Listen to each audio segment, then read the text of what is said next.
15 malih pacijenata onkologije u Zagrebačkoj Klaićevoj bolnici ne liječi se u primjerenim uvjetima.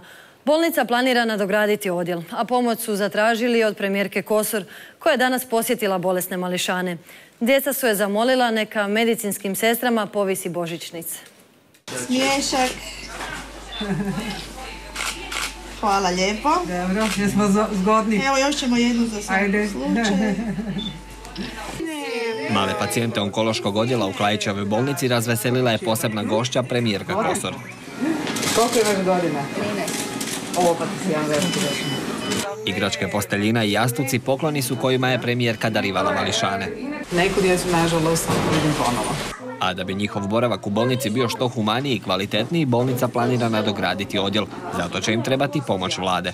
Ta djeca zasigurno zaslužuju puno veći standard boravka, liječenja. To su kronične, dugotrajne bolesti, vrlo zahtjevne, ne samo za pacijenta, nego i za čitavu familiju.